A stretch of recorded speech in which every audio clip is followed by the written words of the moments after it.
Dan, good morning to Yeah. you. Hi, Frank. How are you? I'm doing fairly well today, all things being considered.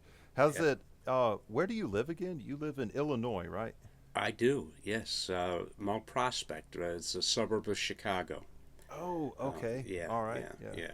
And it's Just out of curiosity, what's your social security number and your date of birth? I just needed it for some kind of. just for some stuff.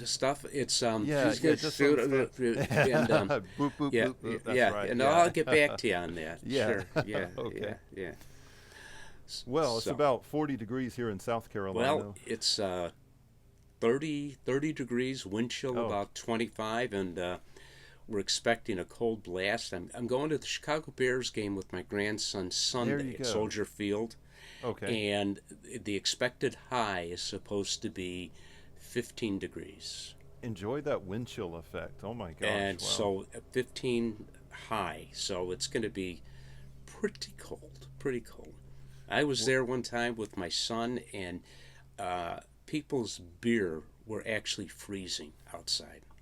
So, well, if you see any woolly mammoths, let us know. yeah, So yeah, yeah, we could well, definitely watch out for that. Yeah. yeah, okay. Well, so I just wanted to bring a question to you, Dan. I'd like to give a little bit of background information on how Hmm. how this was brought to my attention.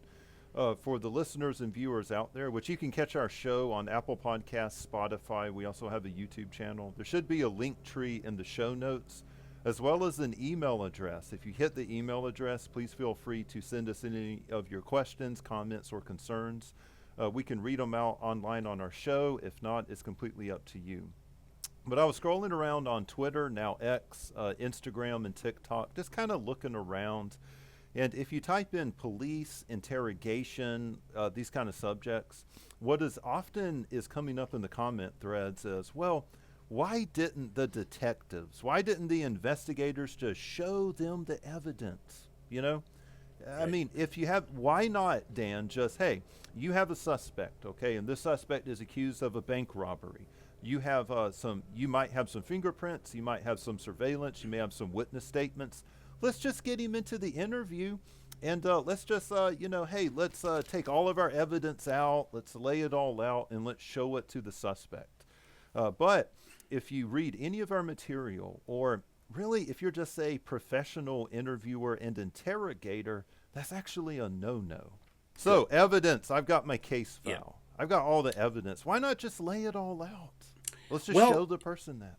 it would be nice if that worked most of the time, but in reality, from our experience, it doesn't. And here's why: if you have an individual that is coming in, either has been arrested or is coming in for an interview concerning a crime, um, one of the things that you're going to start out the interview with is by asking them, "Do you know why you're here today?" And the person might respond, "Well, yeah, it's about that break-in or about that robbery that occurred," and that, yes. And generally, if they're not admitting their guilt right away, they're going to be denying the whole affair. Well, Dan, you're here today, or Frank, you're here today because of that robbery. Did you do it? No. Well, if you start presenting evidence right away to the individual, well, Frank, wait a minute. I have 5 eyewitnesses that place you at the scene. I have your cell phone that puts you at the scene. I have video evidence. Sometimes, yeah, the person may say, "Okay, you got me," but at least from our experience, a lot of the people are still going to say, "Well, I don't care what your evidence says, I still didn't do it." Now you start arguing about the evidence. "Well, Frank, are you saying these people are lying?" "Yeah, they're lying. I didn't do it." "Well, how do you explain this? How do you explain that?" "I can't, but I'm telling you, I didn't do it." You're not really getting into giving them, and this is what we think, or not think, but find to be a good approach in getting people to confess, is you need to give people face savers. The fact that they did it, that is a foregone conclusion. Your objective should be to find out the reason why they did it. And a lot of times, by explaining all the evidence, it just makes people more defensive. They challenge it. And now once you're challenging the evidence, now you're going back and forth, not really making any progress. And this has been seen in so many videos that, as you mentioned earlier, you find on that are posted on the internet about things. And the investigator many times gets kind of discouraged or even angry at the subject by almost kind of insulting their intelligence. Well, not accepting the fact that we have this evidence. So a lot of times you really got to, okay, I got that in my back pocket. That is good. Okay, no question about it. I'm glad I have that. But it's also good to get them now to say, you look at, I did it. And by presenting evidence, a lot of times it backs the person into a corner and gives them no other recourse except to say, I did it. Plus, the individual finds that I don't see any positives in me admitting guilt. Okay, I know you got me. This is what their thoughts are. But what is the upside of me admitting it? Exactly. People are going to view me in a bad way. People are perhaps not going to understand why I did this thing. And so that's where I think the interrogation comes in. We're giving them face savers, moral, social justification for what they did. But also, I think it's important that you don't get right into an interrogation with the person immediately. I mean, and that's what evidence can do. Yeah. If our listeners and viewers, you can watch us on YouTube, Spotify, listen to us wherever your favorite podcast is hosted. But if you look at some of our earlier episodes where we talk about the importance of separating the interview from the interrogation, and whenever you show evidence, it's almost a form of accusation, isn't it? It's almost Right. like, there's really no other way to get around it. But in doing that, though, I mean, at some point, you are going to be accusing the person of doing it. But if you start out that way, this is maybe your first encounter with the individual, or if there has been just getting a little bit of their background, I think it's better if you set up a little bit of an interview to develop some rapport and actually get the individual's side of the story. Because you don't want them starting to tell you stuff in an interrogation that now you have to stop and say, okay, we're going to go now, we have to check this out or talk to these people or that. You cover all that, first of all, in the interview. Go do your investigation, gather everything that you have, and then come back and now start the interrogation. But again, is that advising that they did do it, but you're not there to talk about them doing it. You're there to find out the reason, what caused them to do it. And that's where a lot of investigators don't go. They're always, tell me you did it, but it's the reason why you did it that's important for us right now. It really is. And to kind of share an anecdotal story of mine from the past when I was working at the Sheriff's Department many years ago in South Carolina. But this was one of my very first interviews, Dan, and I had a suspect, and he was being accused of breaking into several cars and like little outlining buildings in some neighborhoods, right? And I had a couple of images of him walking along at 2 a.m. in the vicinity of where these neighborhoods were. And I asked him during the interview, I said, hey, I said, were you around Owl Lane, between the time of midnight to, let's say, about 5 a.m. And he told me, no, he wasn't. He's never been there at Owl Lane. And then I was thinking to myself, I'm like, well, guess what? I've got this trump card, right? I mean, I've got, 4 aces I'm about to lay on the table. So I opened up my laptop and I showed him surveillance of him walking there. Clearly him, okay, Dan? Like, there ain't no question, as we say in the South, right? Yeah. And he looks at it. He folds his arms. I'll never forget. He pushes back in his chair, and he goes, you know what, Shumpy? I mean, he called me Shumpy because he knew me when I was in the patrol division. And he goes, does he look like me? Yes, he does. In fact, he looks exactly like me, but that's not me. And I was like, what the hell? But then I had no I had nothing to say. I didn't have like a clever comeback. I was just kind of staring down, and I was thinking, what the hell do I do now? You know, I And mean, it's like, yeah, it kind of angers you in the sense yeah, that yeah, it does. you're insulting my intelligence by saying that to me, and that's where now he starts to see you getting a little bit upset, and now he's thinking by that I've won, and now Exactly. That's it. That's it. That's and it. Yeah, yeah. yeah, so Mark Reid, my original instructor I had in 2014, a student raised his hand in class, right? And he says, but Mark, and he said, if we do it this way, he said, then the person's not going to have any street respect for us, right? By just kind of just asking, just keeping everything on the questions and either ignoring or handling challenges against you in there. And Mark said, who cares if they give you street respect? And he said, do you want to know the truth in the form of a confession and lock them up, or do you want to play their little game? And I've right, always kind of thought about yeah, that, not playing it. But I have presented DNA evidence, and I thought, well, I'm going to show them this DNA evidence. I have, the semen matches to this person. I got a search warrant for to match up. And I said, oh, yeah? And I said, well, do you know what this is? Real evidence. It was from a SLED DNA printout. And I mm-hmm, said, look, I said, your semen, I'll edit out the part where the semen was found. yeah, And I yeah, said, how do you explain it?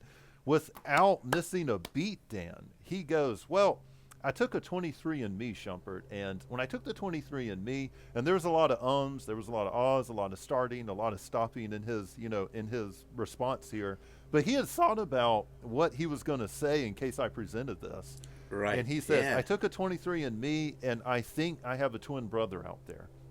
And I was like, so you're telling me your twin brother who you never knew about climbed in so-and-so's window, did this to her, and then left? And he said, crazier things have happened. I'm like, but just completely dismissed it. So, Right, and again, he's by these excuses being offered, he's thinking, I got an answer for everything, exactly, and yeah. one of the things I know you just said, Frank, and we certainly learned by mistakes that we sometimes make, is that the comment about how do you explain this? Hmm. It's not for them to explain it. It's for us Exactly, to tell them why they committed the act. And I think exactly, once you yeah. start saying, how do you explain this? How do you explain that? Their response is they can't, or they just come up with some bizarre stories you just related, and it really doesn't move forward in this whole thing. Exactly, yeah. It's good that any evidence that you have is excellent because it gives you confidence you have the right person.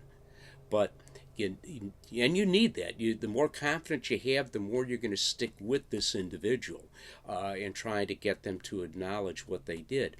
But again, we got to get off the idea of that you did it. It's now to determine the reason why. And we always say that. Hmm. It's not if you did it, but it's why you did it. And once that has been said, why you did it, we don't stop there. Wouldn't want to say, Frank, there's no doubt that you did it. We got all this evidence and that, but my concern is why you did it. And the Hmm. investigator makes the mistake right now of stopping. And the Exactly, yeah, suspect says, well, I didn't do it.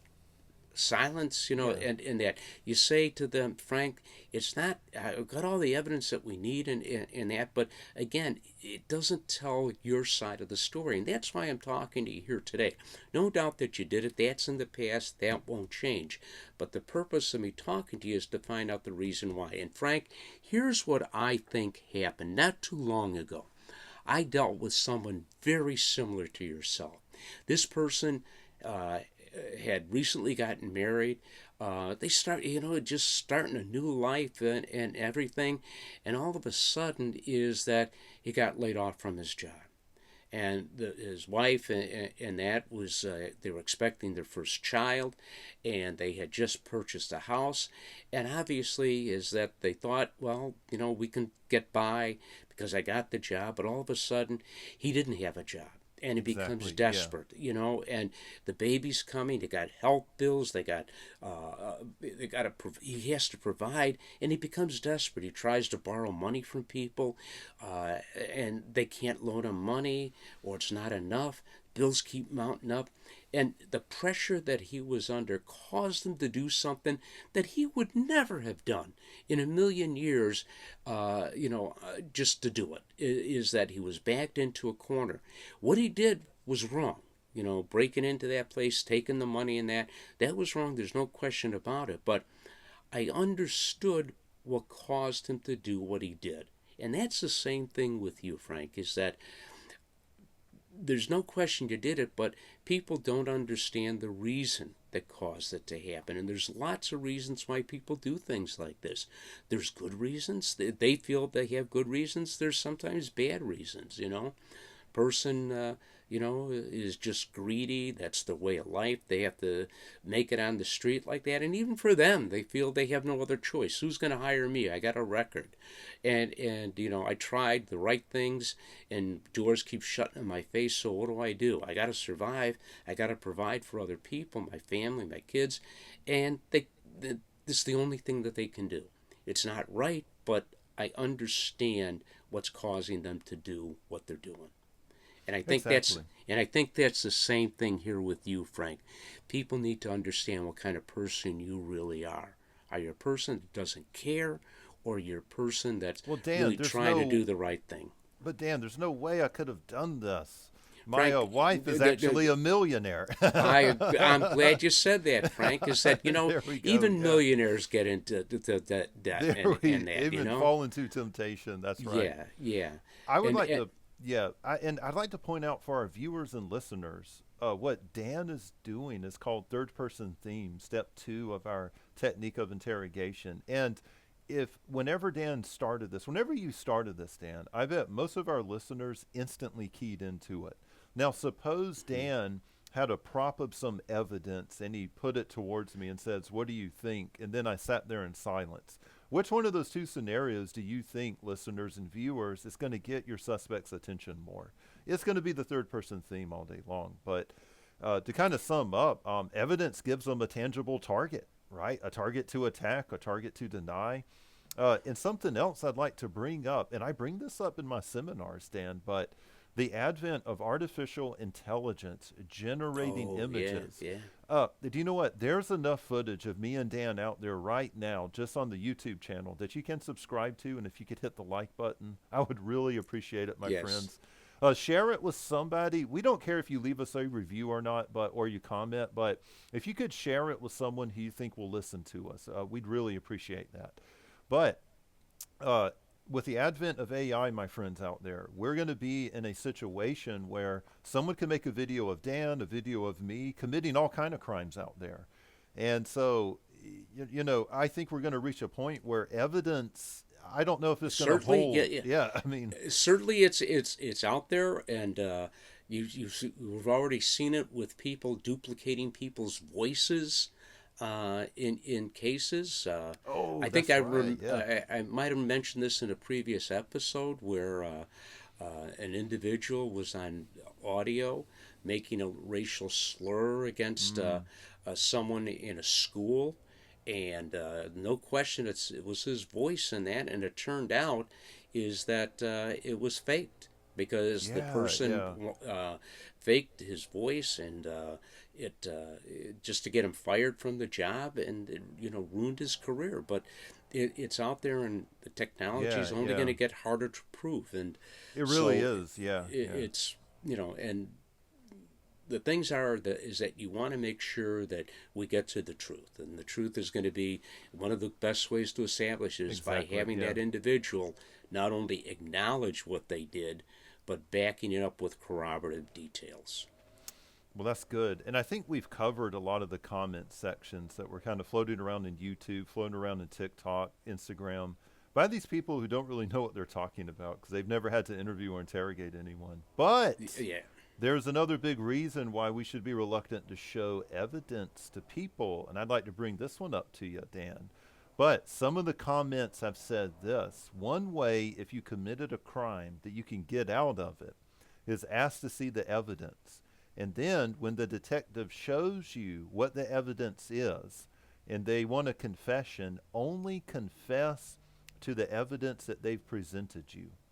And then they said that a detective won't have any way of really substantiating what the. Now, this is what they're saying. We know this Right. isn't necessarily true, but it's going to mess them up in court if they try and prosecute you, because the defense attorney can say, well, the information my client gave to the detective, he only gave it to him after the detective fed him the evidence, right?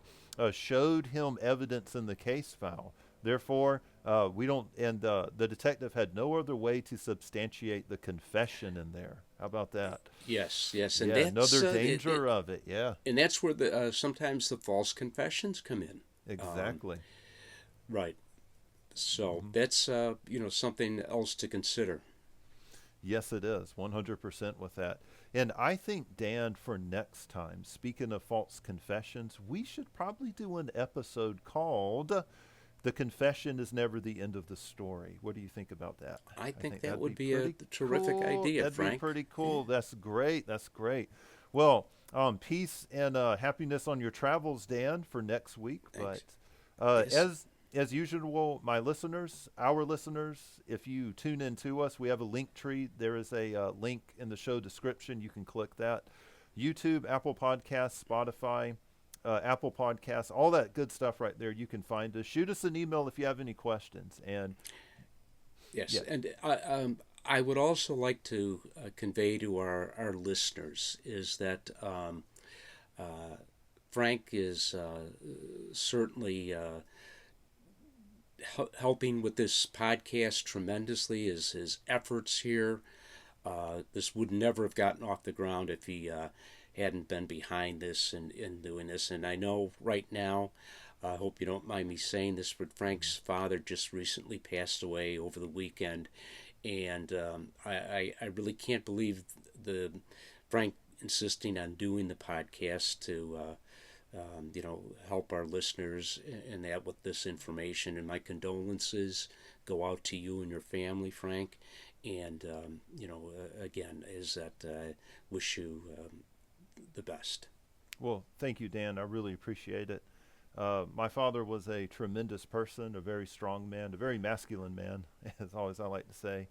And he always said, manly a man, manly right? man, yeah. And I say that in a time when certain of those traits, I don't know if they're valued as much as they used to be. But he always said, if you find something that you love, you'll never work a day in your life. And I've certainly found that working here at John E. Reed's and Associates. So Even with I'm very me, happy Frank. to be here. Even with me. Well, I was going to say, I never said it was perfect, Dan.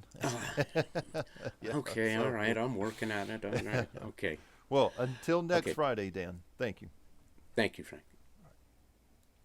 I really appreciate